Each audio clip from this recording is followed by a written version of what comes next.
Start. Okay. So hi everyone. Welcome to the Quanto Life presents A Hero is Born role model interview segment.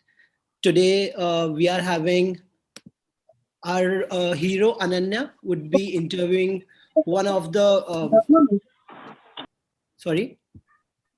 Yeah, so Ananya will be interviewing one of her guests today that she's gonna introduce.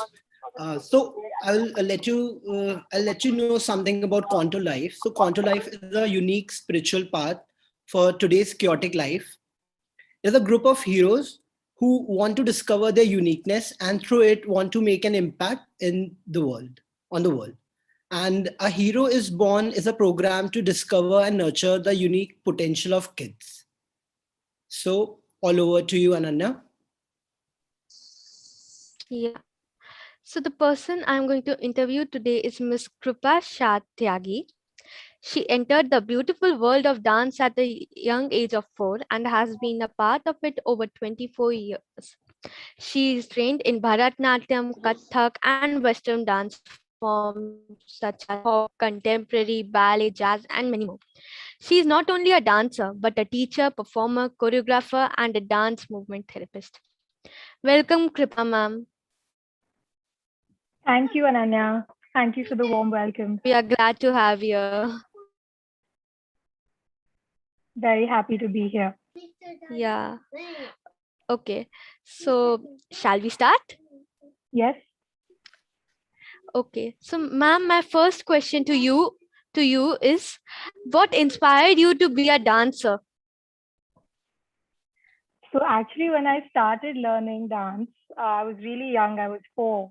So I'm not really sure I had any inspiration at that point. I think, it was just my family who must have noticed my talent and, put me and enrolled me for classes. But I think after that, what has inspired me has just, being present in this community and being able to spread the joy of dance has what has made me continue in this field for all these years. So that's what really inspires me, like just being able to spread the joy of dance to everyone. Oh, that's really very interesting. Glad to hear that. Okay. So, and who was your role model at that time? Not a very young age of 4, like you grew up at the age of 13 and 14. I think my role model would be my dance teacher. I was always in awe of how she would express, use her facial expressions. And, she had a different way of teaching where she would be seated and she would still be able to teach us. So her technique is slightly different. So I have learned most of my dances from her with her sitting and teaching and, me and the other students actually dancing and doing it. So that knack of, being able to teach without even getting up and, presenting so many beautiful dancers was something that always inspired me about her. So I think she is, and she'll continue to be my role model because she's dedicated her entire life to this. She's, I think, 75 now, and she still teaches. So, that's what really continues to inspire me. And the surprising thing is, at the age of 75, also she's teaching, Yeah, being so old. exactly. Right? Yes, Yeah. absolutely. Okay. So, I guess what dance forms were there you have learned from your teachers? I wanted to know dance forms you learned from your teachers. Okay, so I of course started with Bharatanatyam. Formal training was definitely with Bharatanatyam. Before that, I used to just go for dance classes when I was really much smaller, but we weren't really trained in a particular dance style. So my formal training began when I was 6, and that started with Bharatanatyam. And alongside, I was also a part of Shamak Davar's Institute. That's where I learned Western dance forms. So I learned jazz and contemporary, hip hop, a little bit of ballet, and yeah, lots of other styles. Like we did a lot of Latin American dance styles as well. There was salsa and cha cha cha and all of those styles as well that we learned at that institute. So I always had a mix of Indian and Western dance forms throughout my journey. And then I continued pursuing all of this throughout, my school and my college. And very recently, I think when I was 24 is when I started learning Kathak as well. So these are the forms that I've been formally trained in, and the others I have picked up through my experiences. So, ma'am, why did you choose to learn so many dance forms? I think because as an artist, you have to be able to, have a variety in your presentations. So I think that really helped me, and because I was trained in both from a very young age, I was able to complement my dance using both the dance forms. So I never had, personally speaking, I never had any problem switching from one dance form to the other. Because I started off at a very young age and it was going simultaneously. So normally what happens is classically trained dancers sometimes find it difficult to do Western dance forms, and then Western dancers find it difficult to do classical dance forms.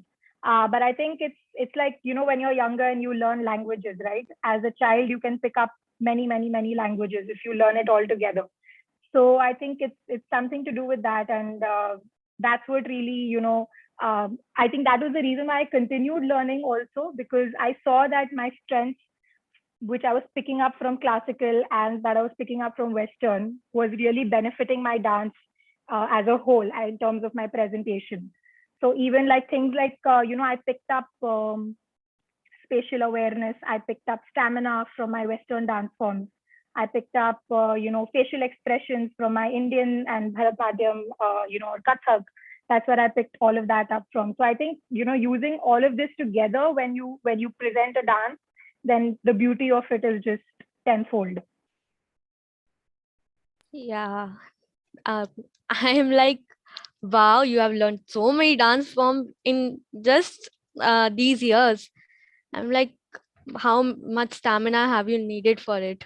There's so much stamina, and these were so many dance form, and I'm really glad to know that you have learned so many dance form and you have took some expression things from every dance form, right? Yes. So which dance form did you find more expressive? You have a dance form that you like I many think it's expressive. definitely Bharatanatyam, because the facial expressions that I have learned through Bharatanatyam, I feel the Western dance forms also help you express, but that's more to do with your body, whereas Bharatanatyam is body and face. So that's definitely a little bit more complicated to do, and that's why classical dance forms take lots of years of training versus Western dance forms. And so definitely, I think I really enjoy doing Bharatanatyam the most because I feel that I can express the best through that form. Yeah, right. So, ma'am, reaching on this level of your career, there must be many highs and lows throughout your life. Can you show some light to the major obstacles you faced? So I think major obstacles I was fortunate enough to not really face obstacles due to which I had to stop my training or not pursue dance or not be able to pursue dance. I have a very supportive family, and all I had all the resources and means to pursue my training and continue to do better in my chosen field. But I think one obstacle was definitely after all these rigorous years of training, sometimes there's a lot of wear and tear that happens to your body as well. So that is something that a dancer or anybody who's involved in some kind of physical activity needs to be really mindful about. Recovery is important, or training your body, getting your body ready is also important, because you're engaging it in extreme levels of physical activities for longer duration of time. Like when I used to practice or rehearse for my performances, when I used to go to my guru, our practices would easily be 2.5 hours long daily. And these are non-stop. You have to dance for that much time. So there's a lot of wear and tear that happens to your joints. especially your knees and your ankles, because in Bharatanatyam, we are always in a squatting position. So that is sometimes can get a little impactful on your body. So for me, I did have a few issues with my knees for some time, but I have been working on, strengthening my knees, strengthening the muscles around my knees. So now I'm able to endure, dancing much longer than what I could maybe say 5 years back. So, and that was actually one of the reasons why I started learning Kathak also, because in Kathak, we normally the posture is standing. So in Bharatanatyam, we are always squatting, but in Kathak, your posture is, your knees are definitely straighter than they are in Bharatanatyam. So that was also a reason why I started learning, because I didn't want to stop, dancing. So then I found the next best alternative, which did not put too much pressure on my knees. Not that Kathak is easy; it is very difficult because it's a classical dance form as well, and the footwork is extremely intricate and complicated, which is not there in Bharatanatyam. So that has its beauty to it. But at the same time, it was lighter on my knees, and it was definitely easier for me to handle that. So that is one obstacle that I can think of. But I'm glad that I, worked my way around it and didn't stop dancing, because that would have just been so much worse. Yeah. So I guess in the starting years when you were learning Bharatnatyam, it could be I guess it would be difficult for you, because Bharatnatyam needs some flexibility also. Your balance should be proper, your flexibility should be there. So after many years you did this, you think, oh, I can do it, very simple. But in the starting you were not able to do it. Have you ever felt like that? So it's actually the opposite, because as children, from the ages of, since you're born, probably since you start crawling till the age of 10, 12, 13, maybe, your body is extremely flexible. Yoga is actually inspired from children, because the postures that, they do in yoga, the bends and, the lifts and the stretching, all of that children, like really small children, can do it very easily. So your muscles are quite opened when you are younger, and it's actually easier to pick up these things, when you're at that age versus when you're now, because now you need to work much harder on those muscles. So I do feel that, with age, my flexibility has gone down a little bit. But then that is something that, you need to be aware about and continuously work on to avoid that, because as you mentioned, like dance really requires a lot of flexibility for sure. So the contrary for me, now I feel that I'm lesser flexible than what I was, couple of years ago. Yeah, so even I am learning yoga at this age only. That's fantastic, Yeah. and that will really help you, with your dance for sure. For a longer period than, maybe what I'm feeling now, you will definitely not feel when you're my age. So that's great. It's great that you're doing it now. So my next question to you is, according to you, if you wouldn't have been a dancer, which other profession you would have chosen? I think I would have been a doctor, because biology and medicine really interests me. And even now, like, I do a lot of reading, just randomly, to understand body, understand anatomy. I recently did a course from Harvard Summer School last year online, which was on your anatomy. So just understanding your muscles, your joints, your bones, your nerves, how they are all interconnected. And I think as a dancer, it's important to know how all of this works, together. And of course, I could not understand most of it in the sense of deeply, because I'm not, I've not studied that field. But whatever little I could get from that, it was really helpful. So I think I would have definitely been a doctor had I not been a Yeah. dancer. So if you have been a doctor, so like we have researched about your body. You just imagine that you have researched about your body completely. And if you are sick, you're vomiting or hiccups are coming, because it happened to me a few days back.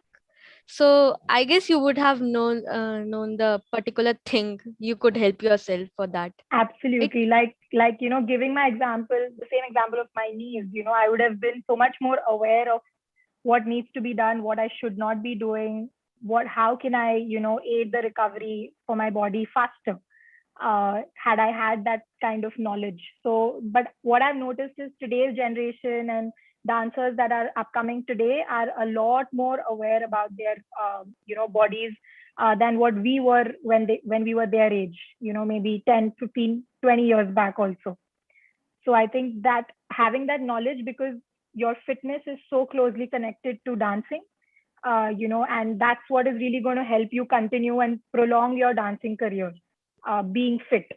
So, having that knowledge is really helpful for sure. So when you were learning ballet, do you have some problems with it? Because I have seen ballet dance and it is all about the toes. You have to stand on your toes and dance. Yeah, so So that do you have position is problems at called, that time? actually called point. And actually, it's got nothing to do with your toes. It's got everything to do with your ankle joint. So that's actually what most people get confused with. Even I used to think it was about your toes, because they do stand on their toes technically, but the strength is coming from their ankles. So ballet dancers, again, it's a very difficult dance form. Again, it's a classical dance form, just like we have Indian classical. Ballet is a Western classical. Any classical dance form takes years and years of training, lots of hard work, lots of dedication. That's why it's also lesser pursued by most people, because there is a different level of commitment that you need when you are training as a classical dancer.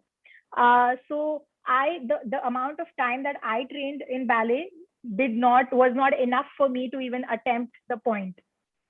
So my teacher did not even suggest it that I should try doing it, because my ankles would not have been able to take that pressure or the weight at that point. Because it needs many more years of training. And I didn't learn ballet for too long. It was in segments where I trained with Shamak for some time. And then when I was in New York, again, I trained in ballet. I have heard that you are a dance teacher as well. You teach kids. Yes, I am a dance and drama teacher at a school in Mumbai. And teaching kids is one of the things that I love the most. I have taught adults as well. And I've taught, younger adults, older adults, and children. And my favorite age group to teach is definitely children, because for the simple reason being that they have no inhibition. They are very free and they are not conscious. Uh, they do what comes to their mind and they're very free. So that's the reason why I love, teaching children the most. So that's what I'm doing currently. For the past 5 years, I've been associated with a school, and I teach from the age group of nursery to grade 3. So it's 3-year-olds to 8-year-olds. Okay. So why did you plan to teach other kids? Like small, I mean, you could teach teenagers as well. Because they listen to you, As they I could just perform it mentioned, way well no, than the kids. the reason is that younger kids always challenged me, because every year in school also with a different batch, so every year obviously nursery kids go into junior KG, junior goes into senior, senior goes into grade 1. So every year when I used to have a fresh batch of children, maybe what I taught last year, this batch could not handle, or they could do something even better. So I think that constantly kept me also challenged. I had to always be creative. I had to be on my toes, come up with new things, new strategies. Sometimes children as small as 3, they may just not want to dance that day. So how do you motivate them? How do you inspire them to dance? How do you get them to be a part of the class? Because they are in school and this is a subject. So like any other subject, they have to participate, they have to be engaged. So how do you get them to do that? For an adult, you can rationalize, you can explain to them, you can give them reasons and get them to do it. But how do you get a small child who's 3 or 4? How do you get them to do it? And that's what really helps me, because it keeps my creative mind always working. And that's what I really like that was the reason I chose to teach children. Okay. So can you okay, so my next question to you is that you have learned, you were with Sudha Chandranji for 3 years. So how was your experience with her? Oh, it was really good. She is a very, very sweet person and very energetic, and loves to talk. So it was really nice. We always had, fun conversations when I used to tour with her, and lots of dancing. Lots of new dances that I learned from her as well. Just watching her dance was just amazing. She actually proves that there's nothing like having a limitation. It's just all in your head, and if you can overcome that, then you can really achieve anything, which is what she's like. Her entire life is an example of that. So it was amazing to be a part of her troupe, to be connected with her so closely, to perform alongside her. It was really, really a great experience for me. Yeah, and I know that you have in a I don't know where was it, but you had performed in front of her. She was the chief guest. So were you Yes. nervous? Were you nervous when you were performing with her in front of her? So, so normally, so this was actually a performance that my family had organized. We used to live in Bangalore at that time, when I was in college, and we had come to Bombay to do this performance, and she was kind enough to, agree to come as a chief guest for my performance. And I think, yeah, I'm sure I can't really remember at this point, but normally I tend to not be nervous before a performance because then I feel that I will mess up my dance. So I really calm myself down before any performance. I just take 5 to 10 minutes before I go up on stage. And that's the time when, I don't talk to anyone. I don't interact with anybody. I'm just in my own thoughts and I just calm myself down. And then I just go up on stage. And even when I'm on stage, the amazing part, in a way, it also helps dancers, is when the lights are on you, you can't see anyone in the audience. So it's just like you're dancing alone. And if that's what you need to keep saying to yourself, that you're just alone, no one's here, and really dance like no one's watching. It's such a famous phrase, but it's actually something that I believe in, because I tend not to think about who's in the audience. Are they going to, what are they thinking? Are they watching my dance? Are they not watching my dance? So if I think about all these things, then I'm not going to be able to focus on my movements, and then I'm going to forget the choreography. And then, it's just, I just feel that it's not necessary to go down that road. So I rather, backstage, before I step in, I just calm myself down, and then when I'm ready, I start. Okay. So when I was in third, I was really very small. My teacher informed me that I have to dance in front of the judges. So I was really scared. Actually, my hands were shaking a lot. I was really very nervous. So can you share some motives with me? Because there were no lights. I was just seeing the judges, that would they like my performance? Am I performing well? I was having so many thoughts in my mind at that time. So normally, in such a situation where you can see the audience, I look right at the wall behind, or I look at the farthest most point, and I don't look at any of them. That's something that has helped me. I don't look into their eyes. I don't look at their faces. I just go past them. So again, the same thought process, that I'm dancing alone. And I think that is something that you have to train your mind over a period of time, with more experiences on stage and more experiences of performing in front of an audience. I think it is possible to train your mind. Like, everything I feel starts from here. So, even being nervous or being ready, or, forgetting your movements, everything starts from here. And that's why it's so important before you go up on stage, because, the audience is actually there to watch you. They've come out, they've taken that time out to be there. So as a performer, I definitely feel that I have a responsibility to make sure that they have a good time, they have a good experience, they are engaged throughout my performance. But at the same time, for for my piece, otherwise I'll get all nervous and, really scared. I try to look at the farthest point that I can see. So maybe a wall, or, if it's just if it's just an open hall, then you can just look at the farthest most point. That's something that has helped me. So maybe you can try that. Okay. So my next question to you is that you have performed on Broadway at New York. So what dance did you prefer to do there? You have learned so many dances. So which dance did you prefer? So I had actually trained at the Broadway Dance Center in street style. So we had popping and locking and urban, hip hop, of course.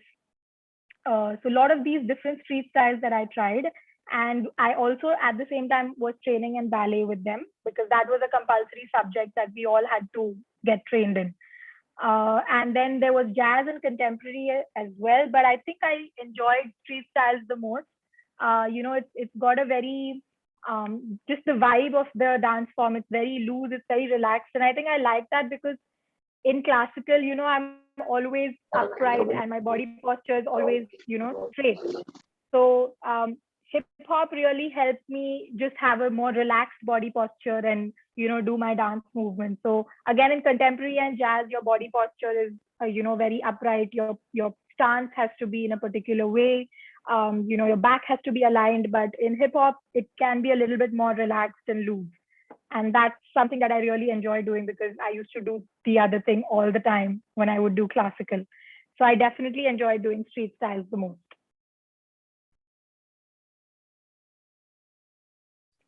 Okay. So little difficult for contemporary because I have performed a dance and it was whole contemporary. And we took 1 month to learn that dance. So was it difficult for you to learn contemporary as it was really very fast? So contemporary actually gets a lot of its movements from ballet. Contemporary came up as a mixture of ballet and jazz, because lots of dancers found ballet to be have a very strict body posture, and contemporary also has its own techniques, but a lot of it is drawn from ballet. And because when I was with Shamak, when I was younger, I did have some ballet training, so it was fairly easy for me to pick up contemporary. And as I mentioned earlier, the body posture with contemporary is again very, pointed feet, and, your body posture in terms of your back has to be straight, and there's lots of flexible movements that are involved. And I think I already had a little bit of that experience with Bharatanatyam as well, in terms of my posture. So that, and in addition to my training in ballet, really helped me pick up contemporary faster. Okay. So my next question to you is, what other things do you like apart from dance? Apart from dance, recently I've started cooking, which I really enjoy. Initially, I used to cook, but now I enjoy cooking. So that is something I do on the side. I sometimes like to engage in photography. So this was something that I used to do in the past, like quite a bit. But now over time, lots of other things have come up. So some things do tend to take a backseat, but I do still enjoy photography whenever I get the chance. Apart from that, I like listening to music. I think music is something that really, depending on my mood, I play lots of different music, and sometimes it's just playing in the background, and I'm going about my daily life. But yeah, these are some things that I really enjoy doing. Actually, it's a little similar to me because these things I also like. Photography, cooking. I told you yesterday that I like cooking. I'm a little chef of my house. Yeah. And yes, of course. I think these are all creative, they have some sort of creativity involved in them. So as artists, I think we are drawn to these things in a way. Okay. So you have worked with so many actors, Kareena and Kajol. So can you share some memorable moments with them? Yeah, so I was a part of a dance institute where they had come, to encourage the students. And at that time, I was teaching at that institute. It was a wonderful interaction. They were all the three of them have been really encouraging. They were so supportive. They were so patient. I think each time we had a show with them must have lasted for maybe 2 hours, 2.5 hours. But they were really patient. They watched through the whole performance, and they interacted with the students. We performed for them. We taught them, and it was a lot of fun. It didn't really seem like they were these big celebrities, that you only see on TV and in movies. They just seemed like regular people. So it was really nice to just interact and have these evenings with them. So who was the funniest amongst them? The funniest, I think, was Kajol. Yeah, she seems very serious, but she is really funny. And she's when she walks into a room, I think she has a very vibrant personality. So, and it comes right across. So I think she cracked the most jokes from what I remember out of the three of them. So it was fun. And who was the most disciplined one? Like, on time, I have to reach there on time. I have to do all of this. Um, I think from what I can remember, I think it would be Karan Johar, because he walked in and he sat, and there wasn't much interaction in the beginning. So we were also wondering, is he enjoying it? Is he having a good time? Or because he was quite serious initially. But then I think slowly towards the end, he also got a little comfortable. And, then as I said, we performed for him, and we taught him a few dance movements as well. And he was always cracking jokes about how he can't dance, but I think it started off as a little serious with him, but then towards the end it got really fun and we all had a good time. Okay. Who was the prankster amongst them?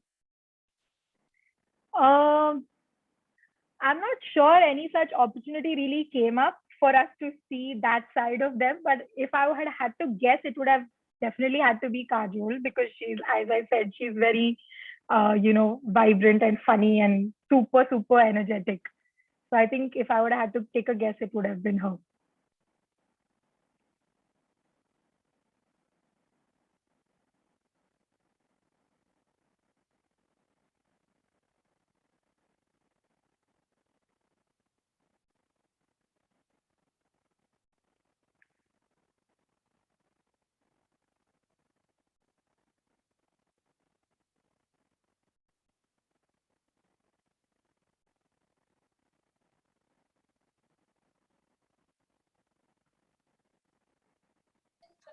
Can you hear me? Yes. Okay. So thank you so much, ma'am. And now to know more about you, we'll have a short rapid fire quiz. Whoa, okay. All right. Okay. So what is your favorite color? Blue. What is your favorite holiday destination? Amsterdam. Okay. Outfit? Sorry. Your favorite outfit? Jeans and a casual t-shirt. Okay. Unforgettable moment. Unforgettable. I know this is a rapid fire quiz, but I really need to think on this one. I think it would just be I can't think of anything right now. I'm so sorry. Anything. Unforgettable moment. I think when I was awarded the best Bharatanatyam dancer from University of Mumbai. Yeah, that would definitely stand up there for me. I will always remember dash.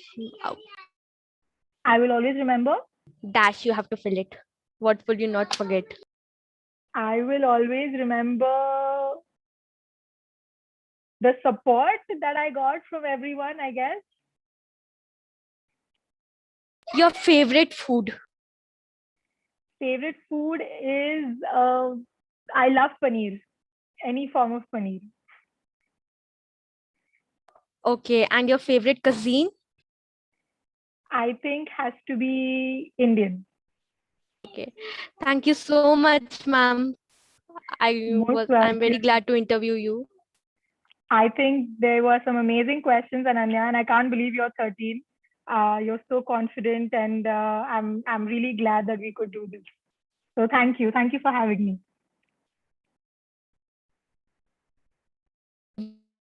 You teach some for Bharatanatyam or Sorry, can you say that again, Ananya? yeah, I would like that you teach some mudras of Bharatanatyam or Kathak, any dance forms. Okay, sure. Maybe we can do the lion and the mouse story through mudras. I think everyone must have heard of that story, the lion and the mouse. Yeah, it's a very famous story that we all have heard in our childhood. So in case anyone doesn't know, it's about a lion who gets caught in a net, and there's a mouse who comes and chews on the net and frees the lion. Okay, so basically there's a little message that even the smallest can sometimes be the most helpful, or we should not underestimate anyone basically. So I'll just teach you some mudras that we'll use for this story. Okay, there may be just 5 or 6 mudras. Yes, can Krupa, everyone can please? we? Yeah, that's what I was Yes. saying. That can everyone join? And Yes. yeah. So I mean, So all can those we who invite? can, please turn Yeah. on your videos, because I'd love to see all of you all try it. Yeah. Okay. All right. So let's start with Krupa, lion. Okay. just wait. Let me see. There are some. So we have Divya and Shub. And anyone else want to join? Ruchita. And then Ranjana is here. Nishi, if you can turn on your camera. Nishi is a very accomplished dramatician, and she's even certified by the Shakespearean Dance Company or Drama Company, Theatre Company, and all. So Nishi, if you are around and if you can turn your camera on, please do. Yeah. There is Ruchita. There is Nishi. Hi, welcome Nishi. Welcome Ruchita. And then we have the kids. And I'm not taking everyone's names, but please, Rama, if you can, you also turn on your camera. Yes, miss, I turned my camera. Okay, wonderful. It's nice to see faces apart from Ananya's as well, of course, which, for the past half an hour we were interacting. It was nice to see all of you. So I'll teach you some very simple mudras or hastas that we call them in classical, that we can use for the lion and the mouse story. Okay, so this is called a simha mukha. Okay, simha is lion, mukha is face. So it resembles the face of a lion. It can also be used for different animals. So deer, dog are some of the common animals that we show in dance. To show that to have that clarity that it's a lion, we will make the claw of a lion with our other hand, and you put it on the back. Okay, so this would be a lion. All right, then we'll do mouse. So mouse, very simple. All your fingers just come together, and this is obviously sort of like the face of the mouse, little creature that a mouse is. So we are using just a hand to show the mouse. Okay, then we can show superior. Okay, so basically the lion always thought that he is superior than all other animals. Okay, so we are going to show 3 fingers together. This hasta is called mriga shisha. So it's superior. Okay, so you go from down to up, and if you notice, my head also goes. So you're trying, your nose goes up in pride. So superior. Yeah. Okay, and then we can show net. So this hasta is called karkata, a net. Yeah, and we can show cutting through this. This is kartari mukha. So it's basically showing the number 2, but you're going to twist one finger behind the other. Okay, so this is kartari mukha, and we can use it to show cut or break. Yeah, so very simple. I'll narrate the story a little bit, in my words, and we'll try doing it together. Okay, so let's start. There was once a lion who always thought that he was superior than all other animals. One day, he got caught in a net. Okay, and slowly there was a mouse, and the lion asked the mouse for help, and the mouse cut open the net and freed the lion. Okay, so very simple. Of course, there's a lot more actions that you can add in this story, but this was just a few hastas that we used, that we can use to, convey stories. And I must say, everyone did a fantastic job considering we just did it once. Superb.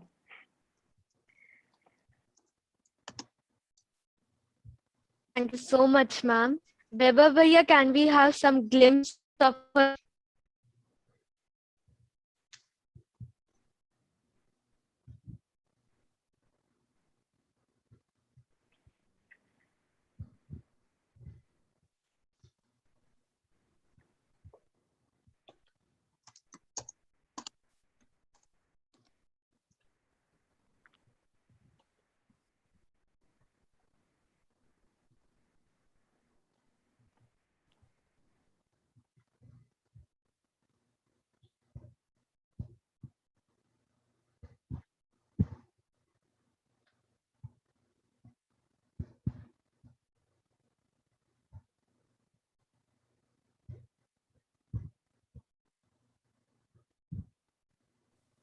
Vaibhav, there is no sound.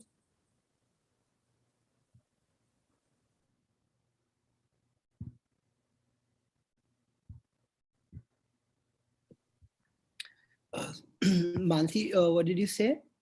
There was no sound? Yeah, there was no sound. Did you enable the sound in the Zoom? When you were screen sharing, can you do it again? So when you start screen sharing, they'll ask to enable and optimize it for Zoom. Okay. Okay, I'll just. So, wait.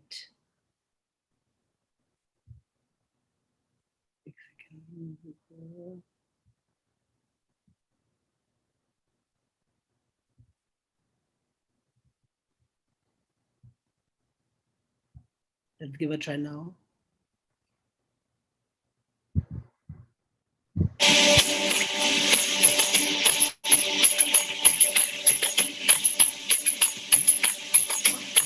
Play it again So from the beginning. Yeah. Can you play it?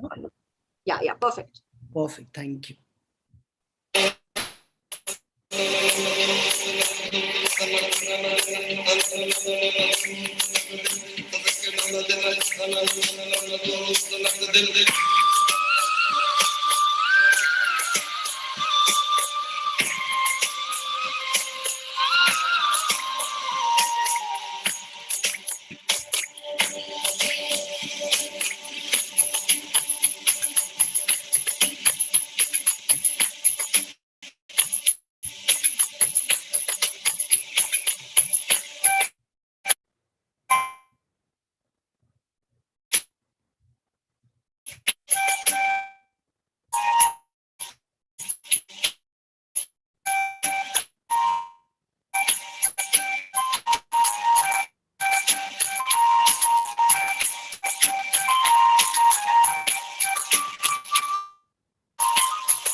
The screen share went away.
That was awesome.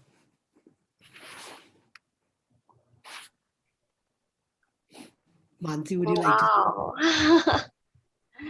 That was just amazing. Thank you. Krupa, it has been a joy, even though we have not met, but we have met at various phases of life. And it is just amazing to see,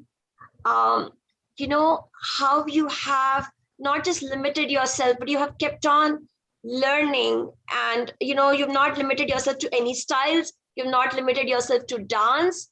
You have just explored yourself so completely as an artist and have been giving back. And all the parents watching are going to be so happy that you have kept up with the education. You have not neglected that. You have not given up anything. You've just added to it.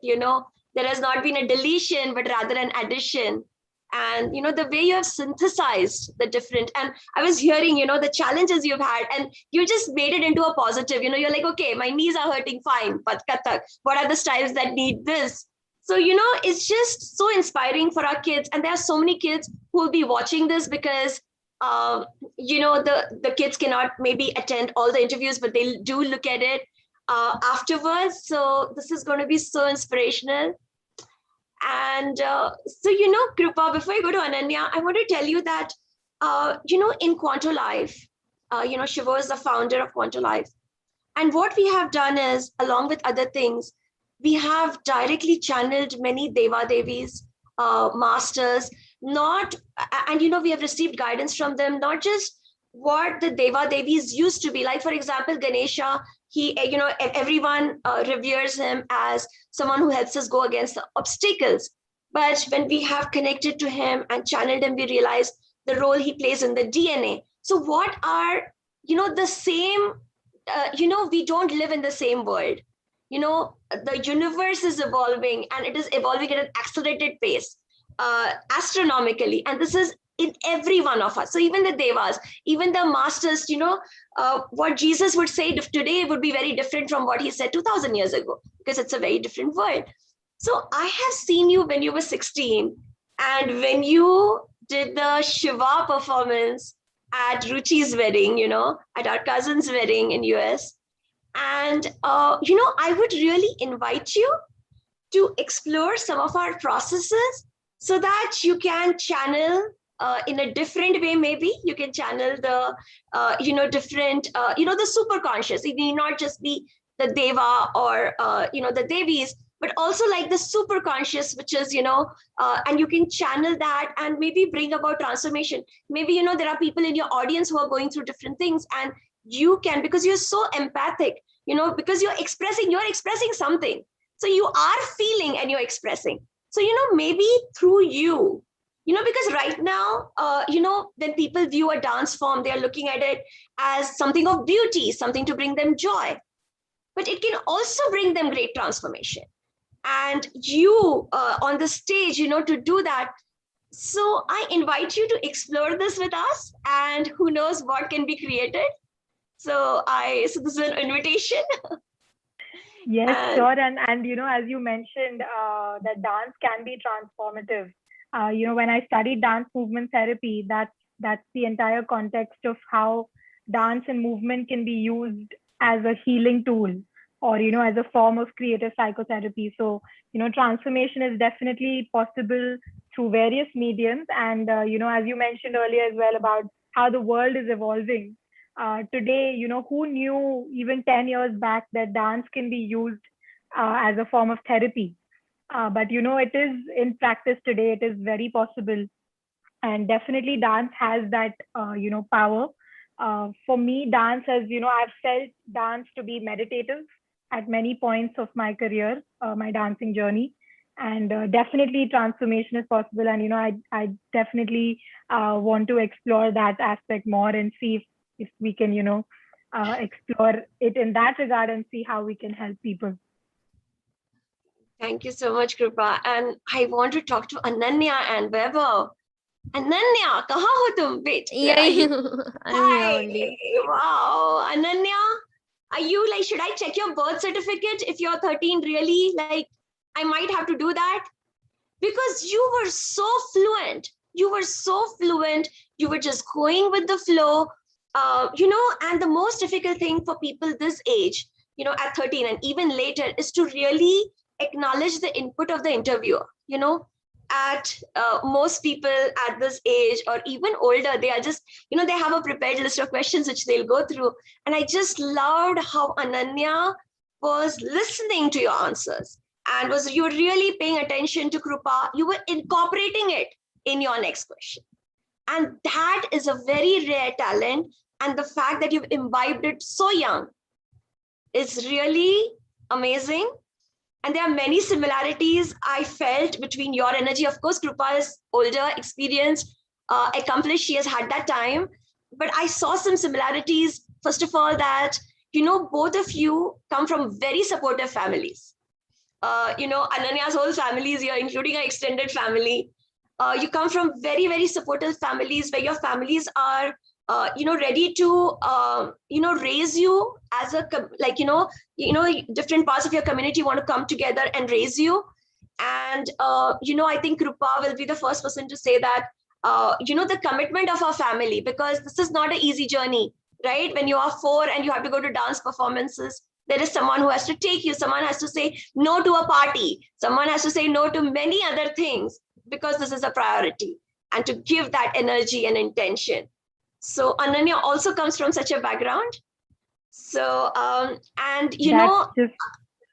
No, go ahead. Sorry, go ahead. No, go ahead. Yeah. I was saying that is so important, and that's wonderful to know, Ananya, that you come from a very supportive family. Even today, like my family and my mother your and whole my family father is introduce. Your family is here, so can you, if you want to introduce? Yes, I think my in-laws are also here. Yeah, please I introduce. saw them earlier. So my mom is here. I don't know if we can probably. Her name is Chaubey. She's there. She just turned on her camera. So that's my mom, and I think she's played a very integral part of my dancing journey, because when I was 4, I probably obviously didn't even know that I do have this talent, and that this needs to be nurtured. So it was definitely my mom who pushed me and who took me for all the classes, and said no to parties, and made sure that this is a priority. At the same time, keeping my education where it needs to be. So that also never took a backseat. And my mom and I had these little deals that we would strike amongst ourselves, that okay, today we have class, so you need to complete this, and only then you get to do this, or then you get to do that. There was always I think that's where also the discipline came in, to just make sure that you can't let go of one because you want to prioritize the other. I mean, if it's equally important, then you will find a way to do it. So definitely my mom and my entire family has played a part. And then once I got married, my husband has been really supportive. My in-laws are super supportive. They are here as well. Hi, Ma. And I think Papa is here as well. Yes. So that's my mother-in-law and my father-in-law, super, super supportive and really so sweet. And I think they love watching me dance. And, I think I'm very blessed that I have had a supported family, and now have really supportive in-laws, a supportive husband, because it's really, necessary. Otherwise, it's just not possible, I think, because there's so many sometimes sacrifices that you have to give at home also. If you want to, excel in certain other fields or, certain other areas of life. So I think that balance, to find that balance, to have that support, is really important, which I was very fortunate to have, throughout my life until now. And I'm very, very positive that I will have it for the rest of my life. So thank you to, both of them, all of them, for supporting me. Because of them, I've reached where I am today. Thank you. And thank you. This is really inspirational to hear. And Ananya, this is the first time we have used rapid round in our hero interviews. And kudos to, for bringing it in. Kudos to you. It really added this energy, not that we needed anymore, between you and Krupa, because Krupa, like, even when she talks, and even when you talk, you both are dancers. So I can see it through your hand movements and your eyes. So there's always that vibrancy, but that rapid fire, energized. And, this is Hero's Journey is a vision that I and Shivo saw, because we were like, when we were doing all these programs, we would see a lot of the patterns would come in childhood. And we thought, what if we reach the people when those patterns are still being made? What if we, what if we raise them in inspiration? We raise them with these role models, not that they discover, where they're living, they're finding their passions at this age. So this was a dream we saw, and we have these amazing coaches who have worked on one-to-one with the kids and really help them, help translate this vision into, break it down into steps and really communicate one-on-one with the kids. So for Ananya, I really want to appreciate and put Vaibhav in the spotlight for, taking, for being a bro. He was like a bro for all these kids. And, for his team, he was like literally a bro for communicating, for, coordinating everything, for spending the time to really know them, what are their interests, communicate with their families, and bring about this vision. So thank you so much, Vaibhav. I mean, you've done an amazing job. And I would like to say, you are the talent finder. You found me. You saw this in me. So I'm really grateful to you. And I would like to say one thing that I've learned from you and Shivo is in this journey of Hero is Born, it's very important for us. And, it's a liability, I would say. And it's something that as for being a human, we should do for other people as well. Like if I am helping a kid, to grow in a good manner, whoever it can be. So I am giving something to the society and to this world, which is, I think, the highest thing that I can achieve in my life, I think. So I'm really grateful to you and to Shivo to have this beautiful space for these kids and for the people like us who are just having this opportunity to contribute, I would say. And also like through this space, I'm able to be more inspired. Like I'm really very inspired hearing Krupa and all those studies that we did for the role models, and learning so much from these kids. I mean, Ananya today was marvelous.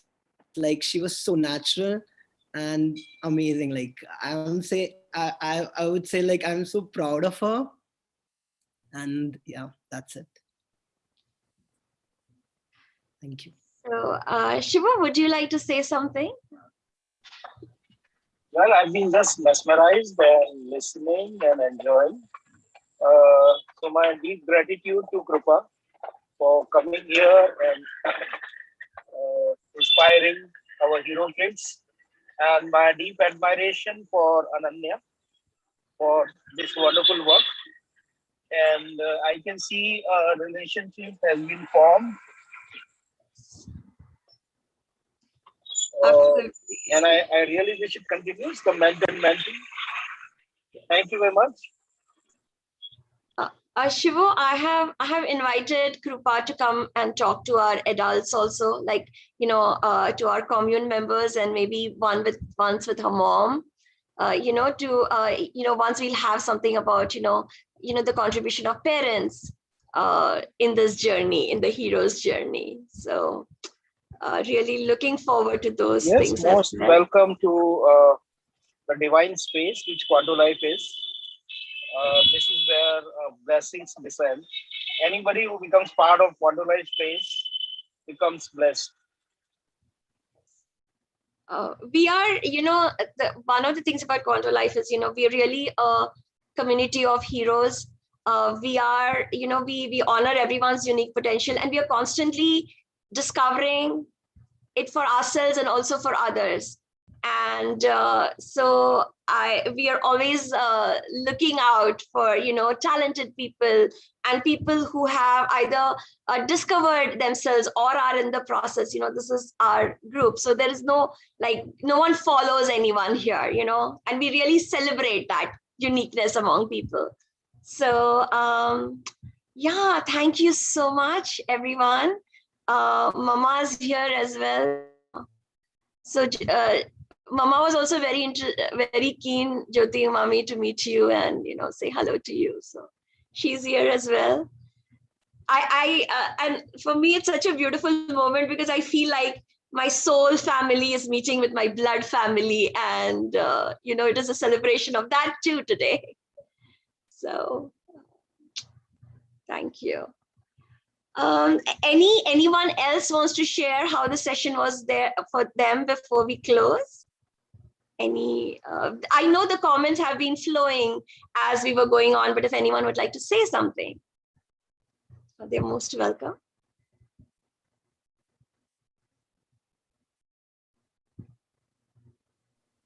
So Pankaj is on the spotlight. Pankaj, would you like to say something? Really, I am very thankful to you. You came here and how you have connected Ananya and you, the connection, I felt that connection between you and her. Really, it was so natural and so beautiful. I can't express that. It was speechless. And you performing here with the mudras just in the sitting position, it was also so expressing. Awesome. very thanks. And Most welcome. And I think, as you rightly mentioned, that even I felt a connection with, Ananya, where I definitely, want to help her as much as I can. I feel just this 1 hour of a conversation with her, I'm sure, her questions were lovely because we touched on so many different aspects. And I'm sure she must have, picked up a few important things that she wants to imbibe in her journey. But apart from that, also, I definitely be very happy to be connected with her here on, and to be a part of her journey and help her as and when possible and whenever she needs it. And and it's really great that we got this platform to connect. So thank you to you all. Thank you for having me, and it was an absolute pleasure to be here and share about my journey. And also, as I mentioned, connect with Ananya, which I think is going to be a longer connection that we'll take out of this meeting as well, and we'll definitely build on that. So, Mansi, I wanted to say, Kripa, ये जो आपने आखिरी बात कही है, it means a lot to us. I mean, Ananya is my niece, मेरी बहन की बेटी, and I'm sure it means a lot to my sister also. So, there are a lot of platforms out there. She can do various things, but if there is someone to guide her with a lot of things from time to time, because we are with the limited knowledge that we have. I'm so glad you came forward and you're offering this. Thank you so much, Kripa. I really Yes, appreciate it. of course, because I know I would have valued it had I had someone like that when I was 13. And who knows what difference it could have made. So, that's a chance that's worth taking. And if I can, do that for Ananya, definitely. Thank you so much. Thank you. And the thing is, Ananya was fabulous too. Rapid fire was a surprise. And she did a splendid job, and she was so casual and she was not nervous at all. All that she was talking about, that I get conscious and I start trembling. It didn't, we couldn't notice that during the interview. So thanks a lot, Ananya. I think you took a leap right here. So thanks a lot, Shivo and Mansi. Welcome to the kids. Ranjana, see Ananya, if you start trembling, you can just call it a dance form, okay? It's a new dance form. Okay, you can just name it. You can get away as a dancer with all the trembling also. Right. And we have Abnaz, who is like, this was beautiful. Abnaz, you want to say? She wants me to check Ananya's birth certificate. She's like, you actually should check. Thank you, Abnaz. I'm sure she's not 13. Impossible. What do you people do with these kids? Marvelous. I'm proud of you all, really. I wish my children were much younger to have the benefit. Thank you so much, Abnaz. Yeah, we are. How old are your children, Abnaz? How old are your My children? they're gonna turn 16 and 17. One in 17 in October and 16 in November. So we also have a program for Teens. teens. Yeah, we also do. Yeah. Okay. Maybe Yeah. Mansi can forward that to me later on. Sure. Thank you so much. Yeah. Thank you. Okay. So any more feedbacks? Or Can I say something? Yes, Ruchita, absolutely. Yeah, so two things that really I'm going to, are going to stick with me because of Kripa's guidances. One, if you feel nervous, you look at the farthest point in the hall or the auditorium. And yes, thank you for teaching those little mudras. I have attended a lot of storytelling with props, but this was a new take, with the mudras. So thank you for those two inputs. Most welcome. I'm glad you enjoyed it. I did. I really did. About this point, when we are connecting with audience, what to do, where to look at. So we had conducted a space meditation for kids, and if they're connected with the space, then it is the most creative thing, because in that space, the whole emotions of the whole audience you are getting connected to. So that is something we have been teaching kids, how to connect with space. Krupa, did you get what you see? For example, if you're not looking at the audience, right? See, it is that energy that you are not including. Okay, so what we have done is, we have created, and the kids, they take off as rockets. We do the space meditation with adults also, but the kids are, I think, they need to cover their ears, but we think they are more evolved, they are more in tune with the consciousness. They pick it up as a rocket. So I think what Shivo was saying is to invite you to take that also, right? To take that, their energy, because see, their energy can be chaotic. But now, and as a beginner, maybe you were like, okay, let me focus on myself. But as we become masters of, not masters, as we get more conscious, we can actually include that energy. And when we include that energy, not only the energy gets raised, but even the transformation begins in them. Because transformation is not possible unless they are included in that. You see, as long as they are two separate, right? Right. So I'm sure for and that not aspect, just in a therapy, not just in a therapy, it can happen in a performance, it can happen in a, right? So I think that's what. Yeah, definitely. I think, that is a very great point about how you balance those energies out, because they also, like the audience comes with their energy as well. So definitely, I'm sure there is that you can look at it from that perspective as well. And I'm sure it will be very helpful. But, what has helped me was because from a very young age, since I used to do that, I used to do it that way. But at the same time, I think, like not all dancers can be performers, for example, performing is a knack in itself. And, how do you perform? How is it possible for you to keep the audience's attention? How do you grasp the audience's attention and keep it for the entire duration of the performance? That also is a knack which that is cannot an be art in itself. yeah, which I feel can't be taught. So I'm sure these practices do help definitely. But I also believe that it's a knack which some performers have, and some performers need to just inculcate over a period of time. But as you mentioned, the space meditation and these kind of practices can definitely help probably enhance that process or speeden it up, for performers. Yeah. So what happens, Krupa, that it's like, it's in that case, the math is such, it's not 1 + 1 is 2. It's like 1 + 1 is 11. Like it is far more, like what magic alchemy that happens. It is far more than the sum of the individuals. So, so I really invite you, like, let's experiment and let's see what comes out of that. Yes, surely. Okay, I have to say something about Ananya as well. Yes. When she was speaking, she constantly reminded me of, that the Simi Garewal show. Oh yeah, the random, Absolutely poised. And the way she was speaking, it was very, very, similar to that. And if she's Ranjana's niece, darling, do me a favor. एक autograph Ranjana को दे दो ताकि बाद में मुझे मिल जाए. tomorrow in future you might become a famous celebrity talk show host. So I keep that reserve. Very astute, Ruchita. I think that's a great idea. Yeah. Okay. Thank you so much.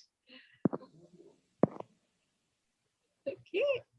Anyone else? A last sharing before we close, or are we all good? Right. I would like to share, Mansi. I think that was an Yes, excellent conversation between Ananya and Krupa. So lovely to see Ananya at the age of 13, inspiring everyone, even older one and the younger one. And well done, Krupa. So lovely to see you all here. So, thank you. Really nice to see you as well after so many years. Mama, will you like to say hi to Krupa?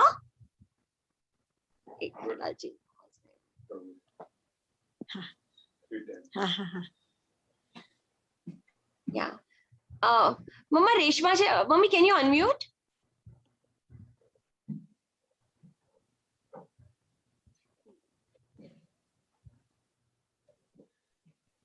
I think Mama is having problems unmuting. Okay, Mansi, just a small observation that you mentioned about the connection, and I don't know whether I can put it up here now, but we had named Krupa, and Krupa means blessing.